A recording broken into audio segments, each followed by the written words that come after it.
Khammam CPIM TV ప్రేక్షకులకి నమస్కారం. ఈరోజు పత్రికల్లోనూ ఎలక్ట్రానిక్ మీడియాలోనూ గత 10 రోజులుగా సంచలనంగా ఉన్న ప్రధానమైన వార్త ఆఫ్ఘనిస్తాన్ పరిణామాలు. ఈ ఆఫ్ఘనిస్తాన్ పరిణామాల మీద మన సిపిఎం ఖమ్మం టీవీ ప్రేక్షకులకి కొన్ని ప్రధానమైన విషయాల మీద అవగాహన కలిగించడానికి, కొంత సమాచారాన్ని, కొంత విజ్ఞానాన్ని అందివ్వటానికి గత 50 సంవత్సరాలుగా మన ఖమ్మం జిల్లాలోనూ రాష్ట్ర వ్యాప్తంగాను ఉమ్మడి ఆంధ్రప్రదేశ్, తెలంగాణ రాష్ట్రంలో కమ్యూనిస్టు విప్లవ నాయకుడిగా, జిల్లా సిపిఎం కార్యదర్శిగా, రాష్ట్ర కమిటీ సభ్యుడిగా, వ్యవసాయ కార్మిక సంఘం, గిరిజన సంఘం నిర్మాణంలో కీలకమైన పాత్ర పోషిస్తూ పార్టీ రాష్ట్ర విద్యా విభాగంలో తన సుదీర్ఘమైన సేవలు అందిస్తూ అనేక అంశాల మీద అనర్గళంగా పాఠ్యాంశాన్ని బోధించే మన సీనియర్ కామ్రేడ్ స్వామయ్య గారు ఈ విషయాల మీద మనకు పరిచయం చేయడానికి మన ఖమ్మం సిపిఎం టీవీ స్టూడియోకి వచ్చారు. నమస్కారం స్వామయ్య గారు. గత 10 రోజులుగా ఏ టీవీ చూసినా, ఏ పత్రిక చూసినా పతాక శీర్షికల్లో అమెరికా సైన్యం ఉపసంహరణ, తాలిబాన్ జిల్లా తర్వాత జిల్లాని, ప్రావిన్సుల్ని ఆక్రమించుకుంటూ ముందుకు రావడంతో ప్రపంచ రాజకీయాలు మొత్తం ఈరోజు ఆఫ్ఘనిస్తాన్ ప్రధాన ఎజెండాగా చర్చ నడుస్తుంది. మా ఖమ్మం సిపిఐఎం టీవీ ప్రేక్షకులకి ఆ విషయాల్ని పరిచయం చేయడం కోసం వచ్చిన మీకు స్వాగతం పలుకుతున్నాం. ముందు ఆఫ్ఘనిస్తాన్ గురించి మనం చెప్పుకోవాలంటే, మన భారతదేశానికంటే ముందు అది స్వతంత్రం తెచ్చుకుంది 1919లో. ఒక 100 సంవత్సరాల పాటు అటు సోవియట్ రష్యా జారు నుంచి ఇటు బ్రిటిష్ సామ్రాజ్యవాదం యొక్క తాకిడితోటి చాలా సుదీర్ఘకాలం అణిచివేతకి, తిరుగుబాట్లకి అది ఒక పెద్ద కేంద్రంగా ఉంది. మన భారతదేశంలో చాణక్యుడి కాలం నుంచి, కనిష్కుడి కాలం నుంచి కూడా ఆఫ్ఘనిస్తాన్ మన పురాతన చరిత్రలో ఉంది. సింధు నాగరికత భాగంగా అదంతా కూడా మన భారతదేశ మ్యాప్ల్లో పాత చరిత్రలో మనకు కనిపిస్తుంటుంది. అలెగ్జాండర్ లాంటోడే ఆఫ్ఘనిస్తాన్ లొంగదీయటం సాధ్యమయ్యే పని కాదన్నాడు. 15-16 జాతులు, చాలా సుదీర్ఘ నైసర్గిక ప్రాధాన్యత కలిగిన ప్రాంతం ఆఫ్ఘనిస్తాన్. మరి ఆ ఆఫ్ఘనిస్తాన్ చరిత్రని మనం కొద్దిగా రేఖామాత్రంగా మీరు పరిచయం చేయాలి. అదేవిధంగా మనం కమ్యూనిస్ట్ ఉద్యమ నేపథ్యంలో చూస్తాం కాబట్టి ఆఫ్ఘనిస్తాన్లోని దాని పరిసరాల ప్రాంతాల్లోని కమ్యూనిస్ట్ ఉద్యమాన్ని కూడా మనం రేఖామాత్రంగా పరిచయం చేసుకుంటూ, మొన్న ఆఫ్ఘనిస్తాన్, నిన్న నేడు అనే అంశం మీద మనం ప్రశ్నోత్తరాల కార్యక్రమంగా ఈ కార్యక్రమం నడుపుతాం సార్. ముందు ఆఫ్ఘనిస్తాన్ని ప్రేక్షకులు ఎలా పరిచయం చేస్తారో మీరు పరిచయం చేయండి సార్. ఆఫ్ఘనిస్తాన్ అన్నది మన దేశానికి, చైనాకి, పాకిస్తాన్కి, అదేవిధంగా టర్కీకి, ఇరాన్కి, ఈ మొత్తం దేశాలకు బార్డర్లో ఉన్న ప్రాంతం. చాలా పురాతనమైన, మీరు అన్నట్టుగా చాలా చాలా సుదీర్ఘమైన సంస్కృతి కలిగిన యొక్క దేశం ఆఫ్ఘనిస్తాన్. గతంలో అనేక బ్రిటిష్ వాళ్ళ నుంచి వలసకు విముక్తి చెందక ముందు అనేక రాచరిక వ్యవస్థలు, రాజుల మధ్య తగాదాలు, గొడవలు, అనేక రకాలుగా రాజ్యాల మధ్య అనేక రకాలుగా చాలా హిస్టారికల్ పాత్ర ఉన్నది అది. అయితే అంత లోతైన సాంస్కృతిక జీవనము, తర్వాత అనేక రకాలుగా రాచరిక వ్యవస్థలతో ఉన్న ఆఫ్ఘనిస్తాన్ మనకు చాలా కీలకమైన గుండెకాయ లాంటి ప్లేస్లో ఉన్నదని చెప్పేసి మనం దృష్టిలో పెట్టుకోవాల్సిన అవసరం ఉంది. అయితే రెండోది, మంచి హిస్టారికల్ చారిత్రకమైన ప్రాంతం కూడా ఆఫ్ఘనిస్తాన్ పర్యటన.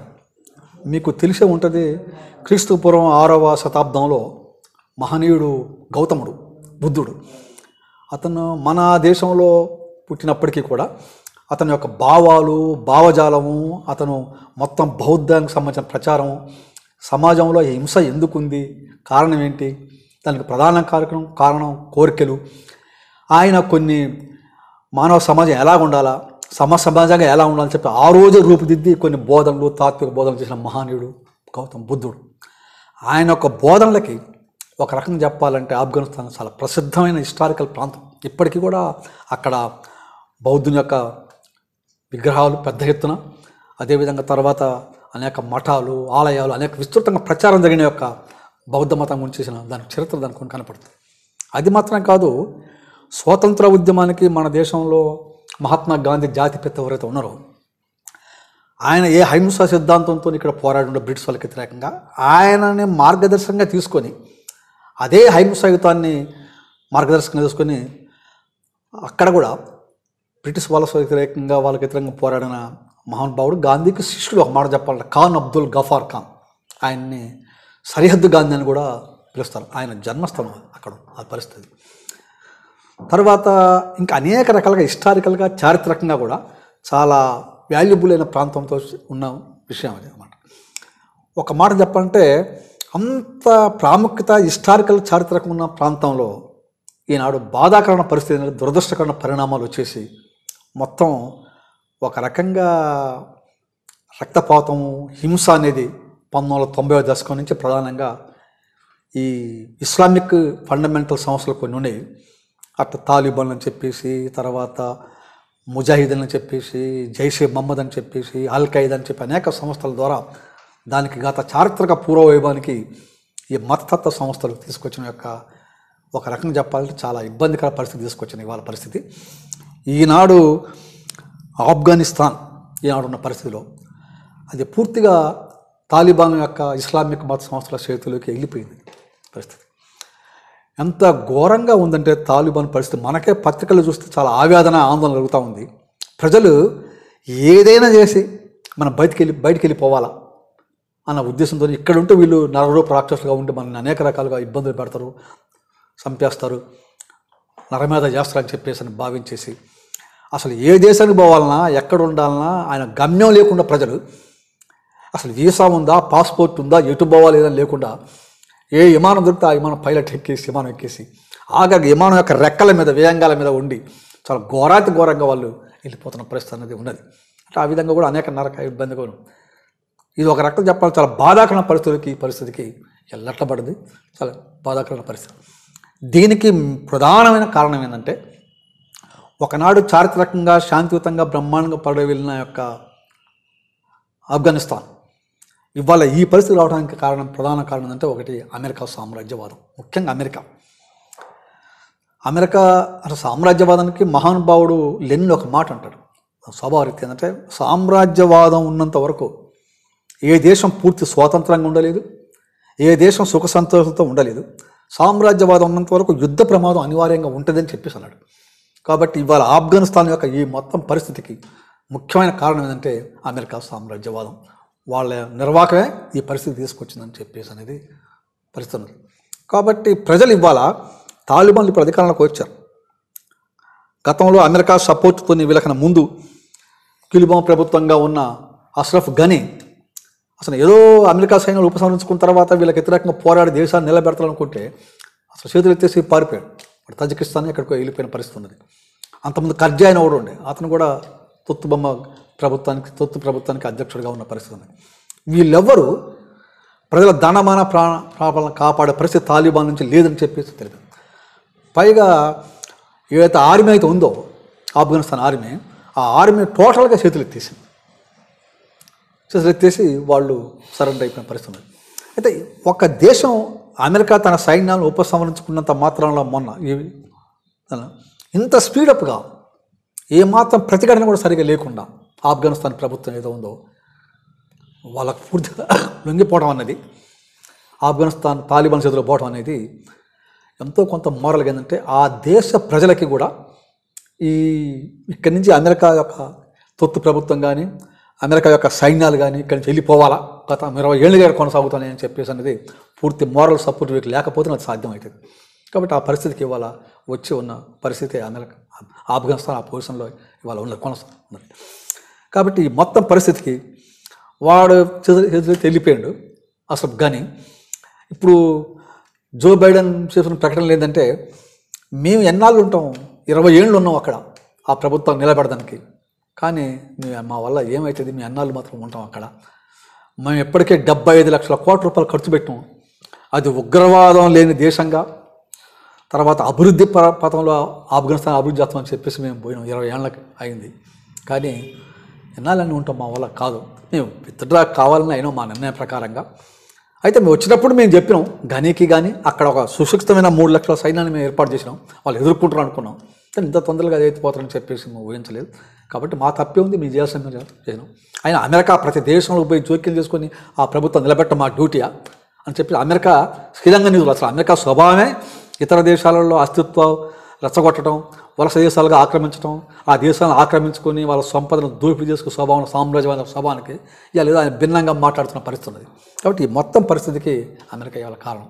ఒక్క మాటలు చెప్పాలంటే అమెరికా ఓడిపోయింది. 1975 వియత్నాం విప్లవ తర్వాత ఈ కాలం, ఈ మొత్తం ఈ పీరియడ్లో ఇంత ఘోర ఓటమి అమెరికా. వియత్నాం 75లో వియత్నాం విముక్తిలో ఓడిపోయింది, దెబ్బతిన్నది. ఇప్పుడు తీవ్రంగా దెబ్బతిన్న ఓటమి చూసింది. అమెరికా యొక్క ఇమేజ్ ప్రతిష్ట తీవ్రంగా దెబ్బతిన్నది. తాలిబాన్లు ఓడిపోయినట్టుగా మనం అంగీకరించాల్సిన అవసరం ఉంటుంది. అయితే ఏంటి తాలిబాన్లు, ఎందుకు ప్రజలు వీళ్ళని ఇంతగా భయపడుతున్నారు, వీళ్ళ పరిస్థితి ఏంటి అనేది కూడా మనం కొంతగా ఆలోచించాల్సిన అవసరం ఉంటుంది. అసలు మొదట ఆఫ్ఘనిస్తాన్ పరిణామాలను మేము పరిశీలించున్నట్టయితే, ఆఫ్ఘనిస్తాన్ దాని పక్కన సోవియట్ రష్యా ఉంది. సోవియట్ రష్యాలో 1917లో అక్టోబర్ సోషలిస్ట్ విప్లవం జయప్రదమైంది. కామ్రేడ్ లెనిన్ నాయకత్వం. అసలు ఒక మాటలు చెప్పండి, భూమి మీద మొట్టమొదటిసారిగా ఒక పెద్ద ప్రభావం పడేసిన విప్లవం. ఎందుకంటే ఒక మనిషిని ఇంకొక మనిషి, ఒక జాతిని మరొక జాతి దోపిడీ లేకుండా ఉండే వర్గరహిత సమాజం సోషలిస్ట్ సమాజం. అది లెనిన్ నాయకత్వం సాధ్యమైంది. జార్జ్ చక్రవర్తిని కూలగొట్టేసి వాళ్ళు విప్లవం జయప్రదమైంది. దాని పక్కనే ఉంటుంది పరిస్థితి. అయితే దాని యొక్క ప్రభావం అనివార్యంగా ఆఫ్ఘనిస్తాన్ మీద కూడా పడ్డ దేశభక్తియుతంగా పోరాటాలు. మొత్తం అక్టోబర్ సోషలిస్ట్ విప్లవం ప్రపంచవ్యాప్తంగా అనేక వెనకబడ్డ దేశాలకు స్వాతంత్రం నుంచి వాళ్ళ సామ్రాజ్యవాద వలస దోపిడీ నుంచి విముక్తి కావడానికి, వెనకబడ్డ దేశాలు స్వాతంత్రం పొందడానికి సోవియట్ రష్యా అక్టోబర్ విప్లవం చాలా పెద్ద ఎత్తున ప్రభావం కలిగించింది. అందులో భాగంగా మన దేశ స్వాతంత్రం కూడా 40 ఏళ్ళు రావడానికి కూడా అక్టోబర్ సోషలిస్ట్ విప్లవం ప్రభావం చాలా ఉన్నదని చెప్పేసి తెలుసు. ఆ విధంగా దీని ప్రభావం పడదు. కాబట్టి ఏంటంటే ఇక్కడ కమ్యూనిస్ట్ పార్టీ అన్నది ఆఫ్ఘనిస్తాన్లో ఏర్పాటు కావడానికి, ముఖ్యంగా సోషలిస్ట్ విధానం, ఆర్థిక విధానాలపై సోవియట్ రష్యా అండతోని అక్కడ పనిచేయడానికి కమ్యూనిస్టు ఒక డెమోక్రటిక్ గవర్నమెంట్, ఒక అభ్యుదయకరమైన ప్రభుత్వం ఆఫ్ఘనిస్తాన్లో ఏర్పడదు. ముఖ్యంగా ఆఫ్ఘనిస్తాన్కును రష్యాకి ఎంత దగ్గర సంబంధం అంటే, దగ్గర అంటే ఎంత ప్రభావితం చేసింది సోవియట్ రష్యా ఆఫ్ఘనిస్తాన్ అంటే, ఆ సోవియట్ రష్యా విప్లవం జయప్రదం కాకముందు, అక్టోబర్ విప్లవాన్ని జయప్రదం కాకముందు జారిస్ట్ రష్యా ఉన్నప్పుడు, ఆ జారిస్ట్ చక్రవర్తి ఈ ఆఫ్ఘనిస్తాన్ భూభాగం, ఇరాన్కి సంబంధించిన భూభాగం, కొన్ని భూభాగాలు ఆక్రమించాడు జార్జ్. లెనిన్ ఈ అక్టోబర్ విప్లవంలో జార్జ్ చక్రవర్తికి వ్యతిరేకంగా ప్రజలందరినీ, కార్మికులు, కర్షకులు, ఆర్మీని సమీకరించుకొని పోతున్న ఈ దశలో పరిస్థితిలో రష్యాలో అనేక జాతులు ఉంటాయి. సోవియట్ రష్యాలో ఉంటాయి. అందులో పెద్ద జాతి రష్యన్ జాతి. అయితే మిగతా జాతులన్నింటిని కూడా ఆర్థికంగా, సామాజికంగా దోపిడీ చేసిన జాతి. కాబట్టి ఆ జాతులన్నీ కలిసి వస్తేనే విప్లవం జయప్రదం అవుతుంది. లెనిన్ ఆ జాతులకు పిలిపించాడు రష్యాలో. ఏమనంటే, మీరు జార్జ్ చక్రవర్తికి వ్యతిరేకంగా ఇప్పుడు కార్మిక వర్గంతో మాతో కలిసి వస్తే, కమ్యూనిస్ట్ పార్టీ నాయకులతో కలిసి వస్తే, రేపు విప్లవం జయప్రదం అయినాక మీకు పూర్తి సంపూర్ణ స్వయం నిర్ణయ అధికారాన్ని ఇస్తాం. మీకు ఉంటే మా దేశంలో రష్యాలో, సోవియట్ రష్యాలో ఉండొచ్చు, లేకపోతే విడిపోవచ్చు. కానీ ఒక జాతిని ఇంకో జాతి, ఒక మనిషిని దోసుకునే పద్ధతికి కమ్యూనిజం వ్యతిరేకం, బోల్షిక్ పార్టీ అంతకన్నా వ్యతిరేకం. కాబట్టి దోపిడీ అన్నది లేదు, దోపిడీ సమూలంగా నిర్మూలించే విప్లవం ఇది అని చెప్పి ఆయన అన్నాడు. అనేసి ఇప్పుడు ఆఫ్ఘన్ ప్రాంతాలు మళ్ళీ ఆ దేశానికి వచ్చేసింది. అయితే ఇరాన్కి వెళ్ళిపోయింది, ఆఫ్ఘనిస్తాన్కి జారు ఆక్రమించుకున్న భాగాన్ని తీసుకోలేదు. గొప్పతనం ఏంటంటే, సరే అక్కడ మిగతా జాతులు మొత్తం కలిసి వచ్చిన విప్లవం జయప్రదం అయింది.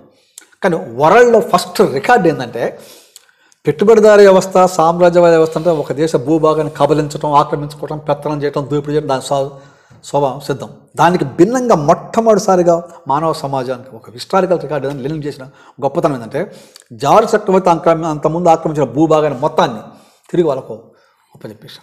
ఇప్పుడు సోవియట్ రష్యానేమో ఆఫ్ఘనిస్తాన్ ఆక్రమించుకుంటాం అనేది భూభాగాన్ని ఆక్రమించుకుంటాడు కదా, ఆ భూభాగాన్ని మొత్తం ఇచ్చేశాడు. ఇరాన్కి సంబంధించిన భూభాగం ఇచ్చేశాడు.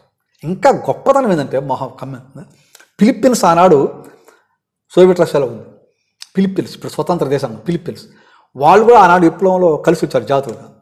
లెనిన్ వాళ్ళని అడిగితే ఫిలిప్పీన్స్ వాళ్ళు చెప్పారంటే, మేము స్వతంత్రంగా ఉంటామండి అన్నాడు. ఎస్ అన్నాడు, మీరు దేశం అన్నాడు. అసలు సోవియట్ రష్యాలో అంతర్భాగంగా ఉన్న ఫిలిప్పీన్స్ను స్వతంత్ర దేశంగా ఉండడానికి అంగీకరించి ఆక్రమించుకున్న భూభాగాన్ని, ఆఫ్ఘనిస్తాన్ భూభాగాన్ని ఆ దేశానికి అప్పచెప్పటం అనేది అంతవరకు మానవ చరిత్రలో జరగలేదు. మొత్తం దోపిడీదారుల వ్యవస్థ ఆక్రమించుకోవడానికి సామ్రాజ్యం చాలా గొప్ప విషయం. గొప్ప విషయం. ఇది కమ్యూనిస్టు విధానంలో సోషలిస్ట్ పంద ఎలా ఉంటుంది, జాతుల సమైక్యత ఎట్ట కోరుకుంటుంది, అన్ని జాతులు ఈక్వల్ అని చెప్పడానికి లెనిన్ పాలసీ పెద్ద ఎత్తున ప్రపంచం మీద ప్రభావం పడ్డది. ఆ ప్రభావం ఆఫ్ఘనిస్తాన్ మీద కూడా పడ్డది. ఆఫ్ఘనిస్తాన్ పరిపాలన సోవియట్ రష్యా ఇన్ఫ్లుయెన్స్ తోటి వాళ్ళు ఎటువంటి పరిపాలన, ఎటువంటి సంస్కరణలు అవన్నీ తీసుకొచ్చారు ఆ కాలంలో? ఇక దీని ప్రభావం పడ్డది. మీరు చెప్పి మంచి ప్రశ్న చేశారు. దీని ప్రభావం పడ్డ తర్వాత దాని ప్రభావంతో ఇక్కడ కమ్యూనిస్ట్ పార్టీ ఏర్పడ్డది ఆఫ్ఘనిస్తానంలో. దాంట్లో బబ్రా కర్నల్ అని చెప్పేసి, నజబుల్ అని చెప్పి అగ్రస్థాయి నాయకులంతా తయారయ్యారు. ఆ సోవియట్ రష్యా యొక్క సహాయం తీసుకొని ఇక్కడ కమ్యూనిస్ట్ పార్టీ కూడా నిర్మాణం అయ్యి బలమైన కమ్యూనిస్ట్ పార్టీగా నిర్మాణం అయిపోయింది. సోషలిస్ట్ అది. ఒక్క మాట చెప్పాలి, 1978 నాటికి ఆఫ్ఘనిస్తాన్లో కమ్యూనిస్ట్ పార్టీ పవర్లోకి వచ్చేసింది. దానికి రాడికల్ డెమోక్రాటిక్ ఫెడరేషన్ అని చెప్పేసి మొత్తం సోషలిస్ట్ ఆర్థిక విధానం అమలు చేసుకుంటూ మొత్తం అందులో సోవియట్ రష్యా అండగా ఉండి అభ్యుదయకరణ సంస్థలు అనేకం ఇలా తీసుకొచ్చింది, చేశారు వాళ్ళు కమ్యూనిస్ట్ పార్టీ నాయకత్వం ఆఫ్ఘనిస్తాన్. అందులో ప్రధానం ఏంటంటే, అంతకుముందు ముస్లిం ఛాందస్ భావాలు, ఆడపిల్లలు చదవద్దు, బడికి పోవద్దు, ఎన్నికలలో మహిళలు పోటీ చేయడానికి వీల్లేదు, మహిళ అంటే వంట ఇంటి పురుషులకు సేవ చేసి పెట్టడం తప్ప రాజకీయాలు డైరెక్ట్ రావడం, బురకాల మాటలో ఉండాలా అని అనేక రకాలుగా ఒక రకంగా పితృస్వామిక సమాజ లక్షణాలతో ఉన్న ఫండమెంటల్ బాగా ఇస్లామిక్ చేస్తూ ఉన్న దేశం అది. దీనికి భిన్నంగా మహిళలు, రైతులు, వ్యవసాయ కార్మికులు, ఆడపిల్లలు మొత్తం పెద్ద ఎత్తున స్వేచ్ఛగా వచ్చి ఆ దేశం అభివృద్ధిలోకి భూ సంస్కరణలు కూడా భూసంస్కరణలు బాగా జరిగింది. అసలు విశేషం ఏంటంటే ఆఫ్ఘనిస్తాన్ మొత్తం యుద్ధ ప్రభువుల, భూస్వామి ప్రభువుల ఆధీనంలో ఇప్పటికి కూడా ఆ భూస్వామ్య వ్యవస్థ యొక్క తీవ్రత ఉంది. ఆనాటి ప్రభుత్వం భూ సంస్కరణలు పెద్ద ఎత్తున అమలు జరిపిందని, విద్యకి ఆరోగ్యానికి ప్రాధాన్యత ఇచ్చిందని, కమ్యూనిస్ట్ పార్టీ ఆధ్వర్యాన్ని ఒక సెక్యులర్ దేశంగా చాలా సుదీర్ఘకాలం ఉంది అని చెప్పి, మరి అటువంటి ఆఫ్ఘనిస్తాన్లో ఈ మత ఛాందస్సం పెరగడానికి ఏంటి ప్రాతిపదిక, ఏంటి కారణాలు? మంచి ప్రశ్న వేశారు దేవేంద్ర గారు. అయితే అక్కడ అన్నట్టుగా భూ సంస్కరణలు మేజర్ భాగం అమలైనాయి సోవియట్ రష్యా ఉన్నప్పుడు. తర్వాత ఆడపిల్లలు చదువు వచ్చేసింది, ఆడపిల్ల ఎన్నికల్లో పోటీ చేసే పద్ధతి వచ్చింది, బళ్ళు పోవటం, మొత్తం సంస్కరణలు మొత్తం డెవలప్, కార్మికులు, కర్షకులు అనేక రకాల సంస్కరణలు చేస్తున్న పరిస్థితి ఉంది. అయితే ఈ సంస్కరణలు అక్కడున్న ముస్లిం కొన్ని సంస్థలు అయితే మతవాద ఇస్లామిక్ ఫండమెంటల్ వాళ్ళకి ఇబ్బంది అనిపించింది. ఆడవాళ్ళు డైరెక్ట్ రావటం ఏంటి, ఉద్యోగాలు చేయటం ఏంటి, జాబ్స్ చేయటం ఏంటి, తర్వాత బడికి పోవటం ఏంటి, ఆడపిల్లలని చెప్పేసి అనేది వచ్చి ఇది మన ఇస్లామిక్ సూత్రాలకి, మన అల్లా చెప్పిన విధానానికి, అల్లా అట్లా చెప్పలేదు కానీ వీళ్ళు దాన్ని వక్రీకరించి మన విధానానికి, మన ఇస్లామిక్ విధానానికి వ్యతిరేకం అనేటట్టుగా వీళ్ళు కొంతమంది అప్పటికి అసంతృప్తులు వ్యవహారం జరుగుతుంది అక్కడ. కాబట్టి వీళ్ళని ఎదుర్కోవడం కోసం అక్కడ కమ్యూనిస్ట్ పార్టీ తీవ్రంగా ప్రయత్నం చేసుకుని సోషలిస్టు సంస్కరణని అమలు చేస్తున్న పరిస్థితిలో అసలు వీళ్లకు ఈ అభ్యుదయకరణ సంస్కరణలు అమలు చేయడానికి, వీళ్ళకి చేదోడు వాదులుగా ఉండటానికి, ఆ దేశం స్థిరపడడానికి, కొంత నిలదొక్కుకోవడానికి సోవియట్ రష్యా, ఆనాడు సోవియట్ రష్యా కూడా కొంత ఆర్మీని వాళ్ళు పైగా వాళ్ళ బార్డర్లో ఉన్నది, వాళ్ళ బార్డర్ పక్కన మరొక మతవాద రాజ్యం ఎదురాకి అభ్యుదయ సంస్కరణల ప్రభుత్వం లేకుండా ఒక మత ఛాందస్సుల గవర్నమెంట్ కనుక వస్తే వాళ్ళకు ఆ ఉనికికి అస్తిత్వానికి చాలా ప్రమాదంగా ఉంటుంది. సో అసలే ఆనాడు సోవియట్ రష్యాని మింగాలని చెప్పి ప్రపంచంలో సామ్రాజ్యాలు తీవ్రంగా ప్రయత్నం చేస్తున్న రోజులు. కాబట్టి ఆ దేశం యొక్క రక్షణ కోసం ఇక్కడ సోషలిస్ట్ కమ్యూనిస్ట్ పార్టీ ప్రజల యొక్క మనోభావాలకు అనుగుణంగా ఆ దేశంలో ఆర్మీ ఉండి అక్కడ కమ్యూనిస్ట్ పార్టీ నాయకత్వం భూ సంస్కరణలు అనేక రకాలుగా సంస్కరణ చేసుకుని పరిస్థితి. ఈ విషయం ఇస్లామిక్ అక్కడ ఉన్న కొంతమంది మన ఇస్లామిక్ మతత్వవాదులకు, ఫండమెంటల్స్, ముఖ్యంగా ముజాహిదీలను చెప్పేసి కొన్ని సంస్థలు ఉన్నాయి, వాళ్ళకి ఇది నచ్చలేదు. నచ్చకపోతే అమెరికా ఏం చేసింది, ఎట్లాగో సోవియట్ రష్యాని అప్పటికే అస్తిత్వం దాన్ని దెబ్బతీయాలని ప్రయత్నం చేస్తున్నారు మొదటి నుంచి. కాబట్టి ఇక్కడ మళ్ళీ ఆఫ్ఘనిస్తాన్ కూడా ఒక సోషలిస్ట్ ఆర్థిక విధానంలో పోతా ఉంది. ఇలా అమెరికా కావాలని చెప్పేసి ఇక్కడ ఇస్లామిక్ మత సంస్థలకు ఫండ్స్, ఆయుధాలు, అనేక రకాలుగా ఆర్థిక సహాయం చేసి వీళ్ళని ఎంకరేజ్ చేసి ఆఫ్ఘనిస్తాన్ ఆర్థిక వ్యవస్థని అస్తవ్యస్తం చేయడానికి, అది సోషలిస్ట్ ఆర్థిక సంస్థలకు భిన్నంగా అది కావడానికి వీళ్ళని రెచ్చగొట్టి వీళ్ళకి ఒక రకంగా అనేక రకాలుగా శిక్షణ, ఆయుధాలు, వెపన్స్ నుంచి ముజాహిదీన్లు, ఇంకా జైషే మహమ్మద్ అనేక ఉగ్రవాద సంస్థలకు ఇచ్చింది అది పరిస్థితి. ఇప్పుడు అయితే అక్కడ ఏం జరిగింది, ఈ ఇస్లామిక్ సంస్థలకు వర్సెస్ అక్కడ ఉన్న డెమోక్రటిక్ కమ్యూనిస్టు అభ్యుదయ భావాల ప్రభుత్వానికి మధ్య ఘర్షణ, వైరుధ్యాన్ని తీవ్రంగా వచ్చేసింది. ఇక దాన్ని తట్టుకోవడానికి వాళ్ళు అనేక రకాల సంస్థలను చేస్తారు, సోవియట్ ఆర్మీ కూడా అండగా ఉండదు.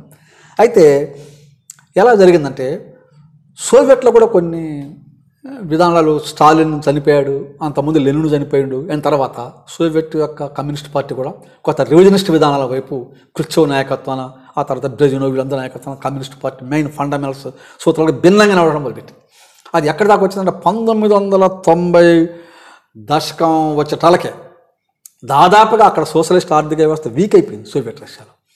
ఇంకో దేశంతో మనం సహకరించాల్సిన అవసరం పడదు. మనం చూసుకున్న పరిస్థితికి వచ్చేసి అసలు పెట్టుబడిదారు లేదు, కార్మికులు లేరు, వర్గాలు లేదు, వర్గ పోరాటాలు లేదు, పచ్చి రివిజనిస్ట్ భావాలతో అది వచ్చేసి మొత్తం ఒక రకం కాని కింద పడేసే పరిస్థితికి సోవియట్ రష్యా వచ్చింది.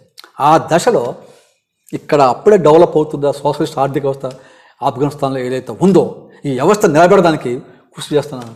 అప్పుడున్న ఆర్మీని, సోవియట్ ఆర్మీని ఇక వాళ్ళు చూసుకుంటారు అని చెప్పేసి వాళ్ళు వాపసు తీసుకున్న పరిస్థితి. అంటే క్రుచ్చెవ్ వాళ్ళ యొక్క రివిజనిస్ట్ సంస్కరణలు మూలనే మొత్తానికి తీసుకున్నాం. ఆ తర్వాత ఈ వ్యవస్థ నిలబడడానికి ఇబ్బంది వచ్చింది. అమెరికా డైరెక్ట్ జోక్యం చేసుకుని వెపన్స్ ఆయుధాలతో జోక్యం చేసుకున్న తర్వాత వీళ్ళు తిరుగుబాటు చేసేసి 1990 నాటికి 78లోనూ అక్కడ కమ్యూనిస్ట్ గవర్నమెంట్, సోషలిస్ట్ గవర్నమెంట్ ఏర్పడింది. కొన్ని సంవత్సరాలు బాగా పెద్ద ఎత్తున చేశారు.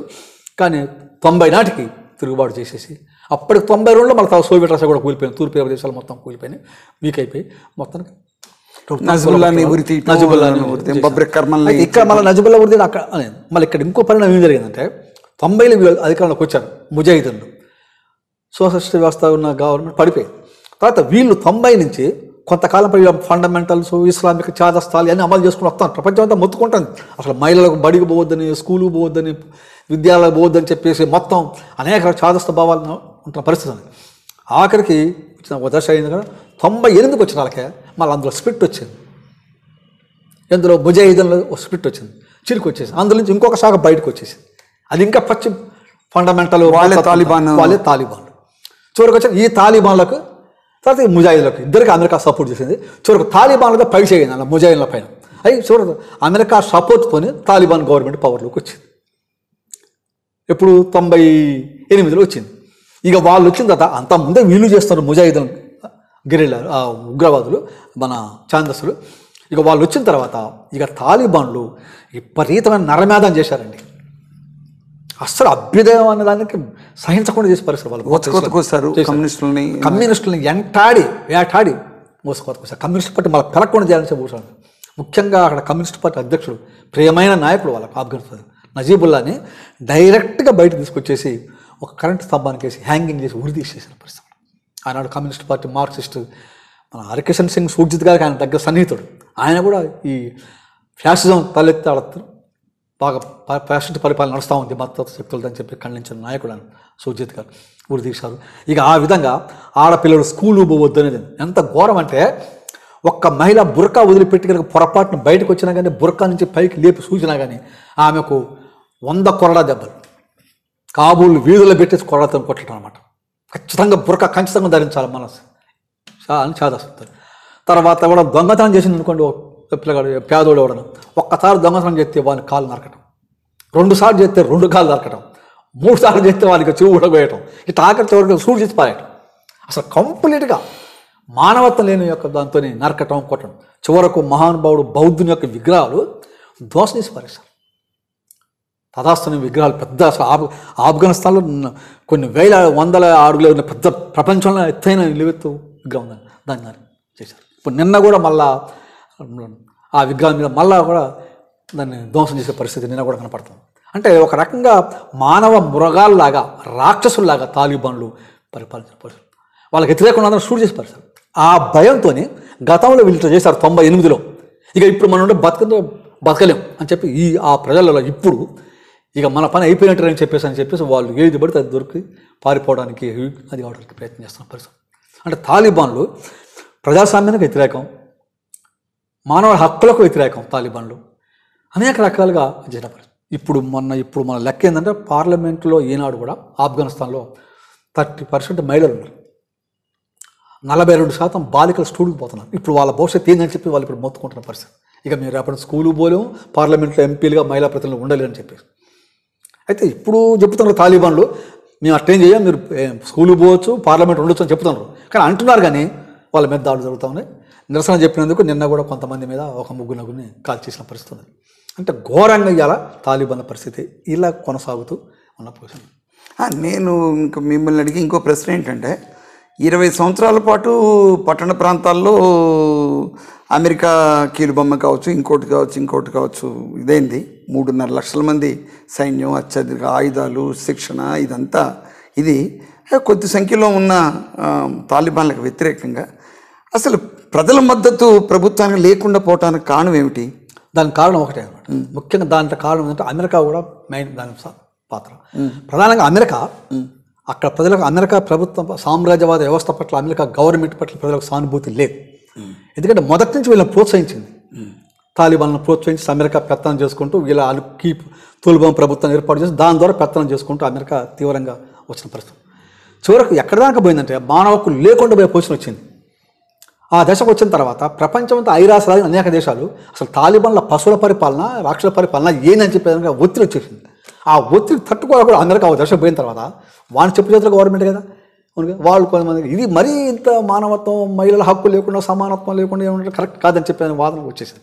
దాని కాడ మళ్ళీ తాలిబాన్లు వర్సెస్ అమెరికాకు మధ్య కూడా డిఫరెన్సెస్, భేదాభిప్రాయాలు తీవ్రం అయిపోయిన తర్వాత దాన్ని దృష్టిలో పెట్టుకొని ఇప్పుడు అమెరికా జోక్యానికేమో ఆ ట్విన్ టవర్స్ మీద దాడి జరిగిన తర్వాత బిన్ లాడెన్ అది ఆల్ ఖైదాకి ఆఫ్ఘనిస్తాన్ తాలిబాన్ ప్రభుత్వం మద్దతు ఇస్తుంది కాబట్టి సరెండర్ చేయమంటే వాడు సరెండర్ చేయలేదు కాబట్టి వాడిని ఆల్ ఖైదాన్ని నిర్మూలించాలని ఆధునిక ఆఫ్ఘనిస్తాన్ నిర్మిస్తామనే పేరుతోటి వాళ్ళు వచ్చారు.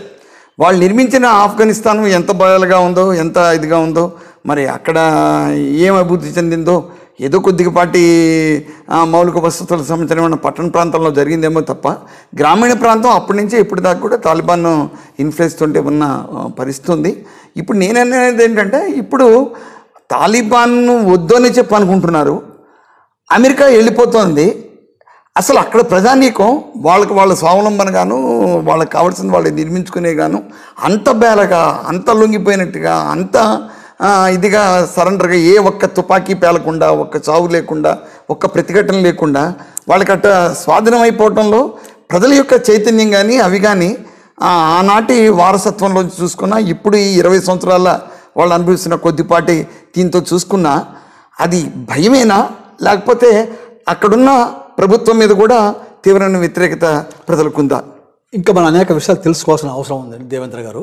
ఇక ఒకటి మాత్రం ఏంటంటే అమెరికా వాడు దాన్ని నేను బ్రహ్మాండంగా అభివృద్ధి చేయడానికి పోతున్నాను, ఉగ్రవాదులు అయితే లేకుండా చేసేస్తాను, అభివృద్ధి పథంలో పోతానని చెప్పినప్పటికీ ప్రపంచంలో వీడు 30,000 పైగా సైనా అక్కడ దింపేసి 20,000 అక్కడ స్టేషన్. కానీ వీడు చేసిన పని ఏంటంటే ఈ లంచగొండితనాన్ని బాగా విపరీతంగా, లంచగొండితనం అవినీతి బాగా పెరిగిపోయింది అనేక రకాలుగా. సరే తాలిబాన్తో ఘర్షణ పడి బాంబింగ్ చేయడం, వాటి చేయడం, అందులో అనేక చేస్తున్న పరిస్థితి ఉన్నప్పుడు వీని స్వార్థం ఏంటంటే అసలు వీడు ఏ పర్పస్తో వీడు అక్కడ సైన్యాన్ని పెట్టుడు, ఆ పర్పస్ చేయలే. వీడు సింపతి ప్రజలకు ఎక్కువ పోవడం, అమెరికా మీద ఏమాత్రం లేకుండా పోవడం కారణం అంటే ఆ జైలు వీడు చేసినట్టు అక్కడ వాని స్వార్థ ప్రయోజనాలు అంటే అక్కడ ఉండి అక్కడ ఖనిజాలు, సంపద, అనేక రకాల వజ్రాలు, కొన్ని రాళ్ళు, కొన్ని దొరుకుతాయి అక్కడ. అవన్నిటిని కూడా దోపిడీ చేసుకొని తమ దేశం తీసుకుపోయి చేయటం అనేది ఒక భాగం. దాంతోపాటు ఏంటంటే అక్కడ ముఖ్యంగా దాని పక్కన సోర్సెస్ చైనా ఉంది. చైనా యొక్క ఇన్ఫ్లుయెన్స్ పెరగకుండా చేయడం కోసం అక్కడ ఉగ్రవాద కార్యకలాపాలు కూడా వీడు ప్రోత్సహించడం, చైనాలో కూడా పక్కన బార్డర్లో చేయడం కోసం వీడు అక్కడ మకాం వేసి ఒక వ్యూహాత్మక ఒక కూటమిని ఏర్పాటు చేశాడు అమెరికా వాడు. అంటే ఆ కూటమిలో అమెరికా క్విడ్ అనమాట ఒక కూటమి ఏర్పాటు చేశాడు. ఆ క్విడ్ ఏంటంటే అమెరికా, తర్వాత పోతే జపాన్, ఆస్ట్రేలియా, తర్వాత పోతే మన భారత్. ఇది ఇటువైపు ఇది మన మధ్యాసియా వైపు. అటువైపు అయితే తజికిస్తాన్, అటువైపు అయితే ఉజ్బెకిస్తాన్, ఆఫ్ఘనిస్తాన్, పాకిస్తాన్, అమెరికా అట్లా. కానీ విచిత్రం ఏంటంటే అది మన బార్డర్లో ఉంది. ఉగ్రవాదం అక్కడి నుంచి వస్తున్న పరిస్థితి, ఉగ్రవాదం పెంచిపోతున్న ప్రాంతం, కనీసం భారత్ను తీసుకుందాం అని చెప్పేసి ఈ పోరాటం మా సైన్యం వెనక డ్రాప్ చేసుకుంటాం అనే దగ్గర 2020లో ఫిబ్రవరిలో ఖతార్ రాజధాని దోహాలో సమావేశం జరిగినప్పుడు ఆ సమావేశానికి వాడు ఇండియాని పిలవలేదు, భారతదేశాన్ని పిలవలేదు. ఘోరం ఏంటంటే అంటే భారతదేశాన్ని అట్లా చూస్తున్నట్టు వాడు వానికి ఒక జూనియర్ భాగస్వామిగా వాడుకొని వదిలిపెట్టి వస్తుంది, కనీసం మర్యాద కూడా ఇవ్వలేదు. కానీ అక్కడ మాత్రం వాళ్ళ పక్కన చైనాని నిరోధించడానికి ఆస్ట్రేలియా, జపాను వాళ్ళతో కలిసి కూటమిలో మళ్ళీ భారత్ని పెట్టాడు, వీడియో పెట్టాడు. అంటే ఇక్కడ కేవలం వీళ్ళు దీన్ని భారత్ని మినహాయింపు చేసి వీళ్ళతో కూటమి పెట్టేసి ఏర్పాటు చేసిన పరిస్థితి. మరి ఇప్పుడు ఇప్పుడు వాడు ఒసామా బిన్ లాడెన్ చనిపోయాడు, మొత్తం తర్వాత బాంబింగ్ జరిగినాయి. అయినా కానీ ఈ యుద్ధం కూడా వాళ్ళకి కూడా ఇబ్బందికి వచ్చేసింది. ఎవరికి? అమెరికాకు 75 లక్షల కోట్లు ఖర్చు అయిన బడ్జెట్లో ఒకటి. అమెరికన్ సైనికులు కూడా చచ్చిపోతున్నారు. వానికి అవతల వ్యతిరేకత పెరిగింది అమెరికాలో. వీళ్ళ ఫ్యామిలీస్ చచ్చిపోతూ ఉంటే, సైనికుల ఫ్యామిలీ చచ్చిపోతా ఉంటే అమెరికన్ వాళ్ళ భార్య పిల్లలు అక్కడ ఊరేగింపులో పెట్టారు వైట్ హౌస్ ముందు. మా వాళ్ళు ఎక్కడికో తీసుకుపోయి యుద్ధంలో పెట్టి చంపుతున్నారు, అసలు చూసుకోకుండా అయిపోతారు మా పిల్లల్ని, ఆ యుద్ధం మనకు అవసరం అని చెప్పి అక్కడ ఒత్తిడి ఎక్కువైంది దానికి. దాంతోపాటు ఆ ఎలక్షన్లో కూడా బైడెన్ నినాదం ఇచ్చాడు. మీరు అంటే ఎలక్షన్లో ట్రంప్కి వీనికి మధ్య దాంట్లో ట్రంప్ సంస్కరణలు కొన్ని అంతర్జాతీయంగా సరిగా లేవు, అమెరికా ప్రతిష్టకు దిగజార్చే విధంగా నేను వాడు సరి చేస్తున్నాడు. అట్లా అన్నదాంట్లో వాడు ప్యారిస్ ఒప్పందం నుంచి వాడు బయటకు వచ్చాడు ట్రంప్, నేను అలా జాయిన్ అవుతున్నాడు. తర్వాత ఇంకొక అంశం ఏంటంటే ఈ WHOకి నుంచి వాడు బయటకు వచ్చాడు, మళ్ళీ మేము అందులో జాయిన్ అవుతామని చెప్పాడు. తర్వాత ఆఫ్ఘనిస్తాన్ నుంచి మన సైన్యాలు 30-40 వేలు వాళ్ళు ఇబ్బంది పడుతున్నారు, అక్కడి నుంచి నేను తీసుకొస్తాను. అయితే తీసుకొచ్చినప్పుడు ఆ సమస్యను స్టడీ చేసి ప్రత్యేకంగా చేసి వాళ్ళ పరిపాలించుకుంటూ చేసి వాళ్ళని ట్రైనింగ్ ఇచ్చేసి అభివృద్ధి చేసి వస్తామని చెప్పేసి అన్నాడు. కానీ వాడు తన అక్కడ ఏ కాన్సెప్ట్తో పోయిండో ఆ కాన్సెప్ట్తో అమెరికా వ్యవహరించలేదు. కాబట్టి అమెరికా సైన్యం మీద పూర్తి సింపతి ఆ ప్రజలకు లేదు, కంప్లీట్గా లేదు, అసలు పోవాలని దూరం. ఇంకో మాట చెప్పాలంటే నేను 3 లక్షల సైన్యాన్ని తయారు చేసిన పటిష్టమైన సైన్యం అంటే జో బైడెన్, ఇది తాలిబాన్ ఎదుర్కోవడానికి. సైన్యం ఓపెన్గా లొంగిపోయింది, బయటికి వెళ్ళిపోయిన తర్వాత సైన్యం ఎదురులాగా. అసలు దాని అర్థం ఏంటంటే అసలు మనకు ఇంకో తెలుసుకోవాల్సిన ఈ సైన్యం కూడా వాళ్ళకు ఇంటర్నల్గా సంబంధాలు ఉన్నాయా, ఉంటేనే అట్లా జరుగుతుంది అని చెప్పేసి అనేది ఉన్న పరిస్థితి. అయితే ప్రజల సింపతి కూడా ఎంతో కొంత లేకపోతే ఇంత స్పీడప్గా ఆఫ్ఘనిస్తాన్ తాలిబాన్ చేతులకు పోదు. అసలు ఎక్కడ కనీసం ప్రతిఘటన ఉంటుంది కదా, ఒక నెలలో ఉంటుంది కదా, 2 నెలలు ఉంటుంది కదా, అసలు వారం 10 రోజుల్లో మొత్తం కాబూల్ దాకా వచ్చేసి ఆక్రమించుకున్నారంటే చాలా పరిస్థితి ఏంటంటే ప్రజల సింపతి కూడా వాళ్ళకి వీళ్ళు చేసిన పని కూడా అఘాయిత్యాలు, అవినీతి, ఆ అభివృద్ధి ప్రాజెక్టులు అనేక విషయాలలో, తర్వాత మహిళల మీద అటాక్స్, అనేక రకాల అత్యాచారాలు ఏం జరిగి ఉంటాయి. అమెరికాకు లక్షణం అది. కాబట్టి దానివల్ల సింపతి కోల్పోయారు. ఇప్పుడు అక్కడ జరుగుతున్న పరిణామం ఏంటంటే కొంతమంది జనం వెళ్ళిపోతున్నారు, ప్రభుత్వానికి కొద్దిగా అనుకూలంగా ఉన్న వాళ్ళు వీళ్ళు చంపేస్తున్నారు, సాయం చేసిన వాళ్ళు ఉన్నారు. ఇక కొంతమంది ఉన్నారు అక్కడ. సరే వాళ్ళు కొద్దిగా మరి వాళ్ళు ఎలాగ ఉంటున్నారు ఏందని తెలియదు. ఏదైనా మనం లోతుగా ఇంకా పరిశీలించాల్సింది ఏంటంటే అక్కడ స్థానిక ప్రజలు అమెరికాకు పూర్తి 20 ఏళ్ళు ఉన్నా కానీ పూర్తి సపోర్ట్ వాళ్ళు లేదు. అట్టల్లి ఫెయిల్ అయింది అమెరికా.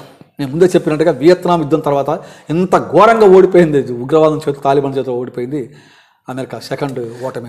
ఇప్పుడు ఈ తాలిబాన్ ఆఫ్ఘనిస్తాన్లోకి ఒక ముస్లిం ఫండమెంటలిస్ట్ రాజ్యం రావటం అనేది ప్రపంచ శాంతికి చుట్టుపక్కల ఉన్న అన్ని దేశాలకి, మరీ ముఖ్యంగా పాకిస్తాన్ తోటి అది 2500 కిలోమీటర్ల బోర్డర్ ఉన్న దేశం.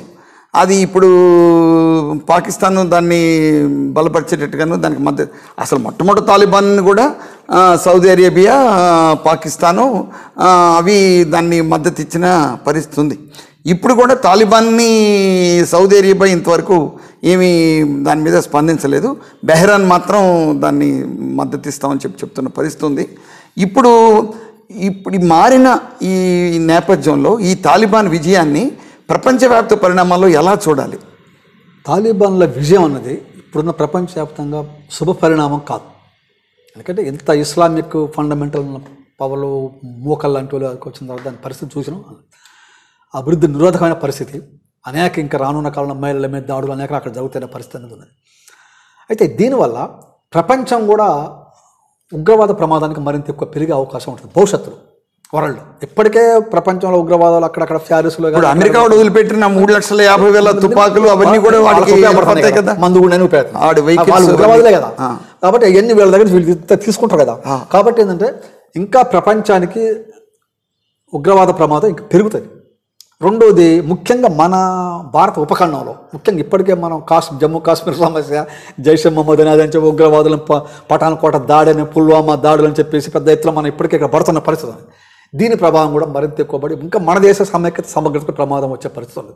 దాన్ని ఎదుర్కోవడానికి మళ్ళీ ఇక్కడ ఈ దేశంలో జాతీయ దురహంకార ఉద్యమం, మళ్ళీ మత ఉన్మాదం, మళ్ళీ వర్సెస్ అంటే ఇస్లామిక్ వర్సెస్ RSS అనే ట్రెండ్ మళ్ళీ ఇక్కడ రావడం, మన దేశానికి కూడా మత ఉన్మాదం పెరగడానికి, ఇక్కడ జాతీయ దురహంకార ఉద్యమం పెరగడానికి కూడా అవకాశాలు ఉంటాయి. ఇక్కడ మన దేశంలో లౌకిక ఉద్యమానికి, దేశ సమైక్య సమగ్రత కూడా తీవ్ర ప్రమాదం, మరి ప్రపంచానికి ఉగ్రవాద ప్రమాదం అని ఉంటుంది. అమెరికాకి పాకిస్తాన్ సంగతి మీరు చెప్పారు.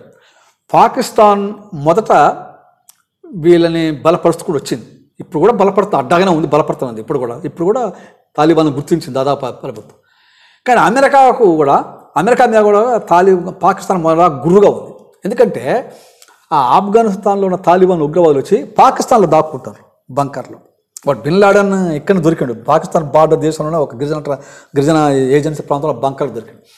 అయితే వీళ్ళ మీద బాంబింగ్ చేయాలన్నా, వీళ్ళని అరెస్ట్ చేయాలన్నా, వీళ్ళని పట్టుకోవాలన్నా, నిర్బంధించాలన్నా ఈ దేశం యొక్క అనుమతి ఉండాలి కదా. వాడి దేశం డైరెక్ట్గా అమెరికా బాంబింగ్ సైన్యాలు చేసి ఈ దేశంలోకి వచ్చి పాకిస్తాన్లోకి వచ్చేసి ఇక్కడ బాంబులు వేయడం వీళ్ళు మొదలు పెట్టేసి అట్లా.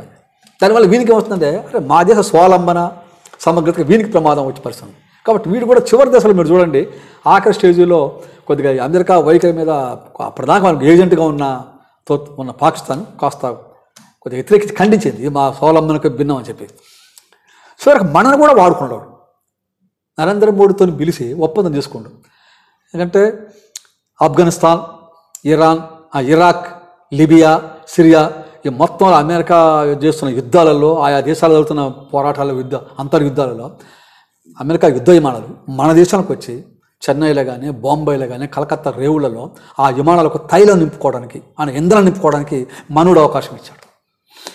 ఇప్పుడు దీనివల్ల కూడా కొంత ఇప్పుడు నా పాయింట్ ఏంటంటే అమెరికాకి ఇది చాలా గొప్ప పరాభవం, చాలా అవమానకరమైన పరాభవం. మరి అవమానకరమైన దాంతో అమెరికాని నమ్ముకొని ఇరాన్ని దూరం చేసుకున్నాం, అమెరికాని నమ్ముకొని చుట్టుపక్కల దేశాలతో ఘర్షణలు పెట్టుకుంటున్న పరిస్థితి ఉంది. ఈ స్థితిలో అమెరికా జూనియర్ భాగస్వామిగా వ్యవహరిస్తున్న ఇండియా ఇప్పుడు దీన్ని ఎటువంటి పరిస్థితుల్లోకి, ఎటువంటి సమస్యల్లోకి వెళ్ళబోతోంది? ఈ విజయాన్ని వాడు ఉగ్రవాదం ఒక రకంగా తీసుకుంటుంటే అమెరికా ఎవరినైనా అర్ధంతరంగా మధ్యలో వదిలేసిపోద్దని చెప్పని చరిత్ర రుజువు చేస్తుంటే అటు వియత్నాంని మధ్యలో వదిలేసిపోయింది, అది వాళ్ళ వెనకపోయారు, ఇటు ఆఫ్ఘనిస్తాన్ వదిలిపోయారు. అమెరికా ఇండియాని మాత్రం పట్టుకుని ఎట్లా ఉంటుంది? ఇండియా మాత్రం వాడి రక్షణలో భద్రంగా ఉంటుందనే వాతావరణం ఏం లేదు కదా. మరి ఈ అమెరికా ఇన్ఫ్లుయెన్స్లో ఉన్న ఇండియా ఈ మితవాద పాలిటిక్స్లో రేపొద్దున ఎట్లా వ్యవహరించబోతుందని మీరు అనుకుంటున్నారు? ఇండియా ఒక రకంగా ఇప్పటికే మన ఆత్మగౌరవం, మన దేశానికి సంబంధించి స్వావలంబన, మన అలీన విదేశాంగ విధానానికి భిన్నంగా ఇక్కడ అధికారంలో ఉన్న బీజేపీ నరేంద్ర మోడీ విధానాలు అమెరికాకు జూనియర్ పార్ట్నర్షిప్గా భాగస్వామిగా ఉండే పరిస్థితిని ఎవరిస్తాం కోసం చెప్తాను కదా. పక్కనున్న ఆఫ్ఘనిస్తాన్లో మా సైన్యం విత్డ్రా చేసుకుంటున్నాం అని నువ్వు ఖతార్లో ఫిబ్రవరిలో సమావేశం పెడితే 2020లో కనీసం పక్కనున్న దేశం ఇండియా కూడా సంప్రదించాలని చెప్పేసి వాడు మర్యాదకన్నా మనం పిలవలే. పాకిస్తాన్ని పిలిచిండు, ఆఫ్ఘనిస్తాన్ వాడు కూర్చున్నాడు, తర్వాత వాడు ముగ్గురు కూర్చొని నిర్ణయం చేశారు. అంటే అంత మనకు మర్యాద, కనీసం గౌరవం కూడా లేని పరిస్థితిలో ఉన్నప్పుడు కూడా మనోడు వాళ్ళని పట్టుకొని ఎలాడుతున్న పరిస్థితి ఉన్నది. కాబట్టి ఇది మన దేశ స్వావలంబనకి, మన దేశంలో ఉగ్రవాదం పెరగడానికి ఇంకా తీవ్ర నష్టం జరుగుతుంది. అమెరికాని నమ్ముకుంటే మన పడవ మునుగుద్ది తప్ప మరొకటి లేదని చెప్పేసి ఉంది. ఇక తర్వాత ఇంకోటి ఏంటంటే ఇప్పటికీ మనం నష్టపడ్డాం. ఇప్పుడు ఏంటంటే అమెరికా సైన్యం అక్కడ ఉన్నప్పుడు మనం అష్రఫ్ ఘనీ, అంతకుముందు అధ్యక్షుడుగా ఉన్న కర్జాయ్ వీళ్ళు ఉన్నప్పుడు మనం కొన్ని ఒప్పందాలు చేసుకున్నాం, దానికి సహాయం చేస్తామని. ఒక $300 కోట్ల ఖర్చు పెట్టి ఒక 500 ప్రాజెక్ట్స్, డ్యాములు, రవాణాలు, $8 బిలియన్ సహాయంతో పార్లమెంట్ కట్టాము, స్కూల్స్ కట్టాము, ఇంకా కొన్ని ఒప్పందాలు ఇంకా కొన్ని నడుస్తున్నాయి. ఇప్పుడు అవన్నీ కూడా మునిగే పరిస్థితి మనకున్న పరిస్థితి వచ్చేసింది. రెండోది, మన దేశం యొక్క స్వావలంబనకు తీవ్రమైన నష్టము, తీవ్ర ఇబ్బందికర పరిస్థితులు వచ్చిన ప్రయోజనం ఉంది. అయితే మన ప్రభుత్వం, మోడీ, ఆ చర్మిష, ఆ కలేజా, ఆ ధైర్యం మోడీ ప్రభుత్వానికి లేదు. దాదాపుగా అమెరికా అంటే లొంగిపోతున్న పరిస్థితి ఉన్నది, దాదాపు అమెరికా లొంగిపోయిన పరిస్థితి కూడా ఉన్నది. కాబట్టి ఏంటంటే ఇది మన దేశం యొక్క ఆత్మగౌరవానికి, మన దేశ విదేశాంగ విధానానికి కూడా వ్యతిరేకంగా పనిచేస్తున్న పోజన. కాబట్టి ఇక్కడ మన ప్రజాతంత్ర ఉద్యమాన్ని బలోపేతం చేసి ఈ విదేశాంగ అమెరికాకు జూనియర్ పార్ట్నర్గా వ్యవహరించి లొంగిపోయే విధానానికి వ్యతిరేకంగా పెద్ద ఎత్తున ఉద్యమాలు, లౌకిక ఉద్యమాలు, ప్రజాస్వామిక ఉద్యమాలు పెద్ద ఎత్తున వస్తే తప్ప పూర్తిగా ఇప్పటికే నరేంద్ర మోడీ గవర్నమెంట్ అనేక యాంగిల్లో అమెరికాకు లొంగిపోయింది జూనియర్ పార్ట్నర్షిప్గా లేదు. ఈ విషయం రానున్న పరిణామాలలో ఇప్పుడు ఎట్లాగో మళ్ళీ ఉగ్రవాదం పెరుగుతుంది ప్రపంచంలో, మన దేశంలో కూడా చాలా అనారోగ్యకరమైన మళ్ళీ డెవలప్మెంట్స్, ఉగ్రవాదం పెరిగే పరిస్థితి ఉంది.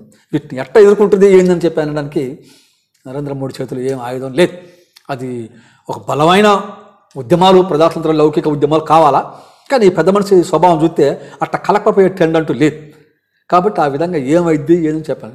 ఈయన సంగతి తేలిపోయింది కదా, ఈయన ఉన్నప్పుడే పఠాన్ కోట మీదకి వచ్చి పంజాబ్లో దాడి చేసిపోయారు ఉగ్రవాదులు. అనేక చోట్ల జరుగుతున్న పరిస్థితి ఉంది. కాబట్టి మన దేశం యొక్క విదేశాంగ విధానం స్వావలంబన నరేంద్ర మోడీ కాపాడే పరిస్థితి అనేది సరిగా లేదు. అయినప్పుడు కూడా మన బలమైన ఉద్యమాలు నిర్మాణం చేయడం ద్వారానే మన దేశాన్ని ఈ యొక్క ఉగ్రవాద శక్తుల నుంచి వీటి నుంచి మనం కాపాడుకోగలం తప్ప మరొకటి లేదు. ధన్యవాదాలు సోమయ్య గారు. థ్యాంక్స్. మా ఆహ్వానాన్ని మన్నించి ఆఫ్ఘన్ పరిణామాల మీద, దాని ఇంపాక్ట్ ప్రపంచం మీద, మన భారతదేశం మీద దాని ఎటువంటి ప్రభావం కలిగిస్తుందో మీ రాజకీయ అనుభవాన్ని ప్రస్తుత అధ్యయనం చేసి వివరించి చెప్పినందుకు ధన్యవాదాలు.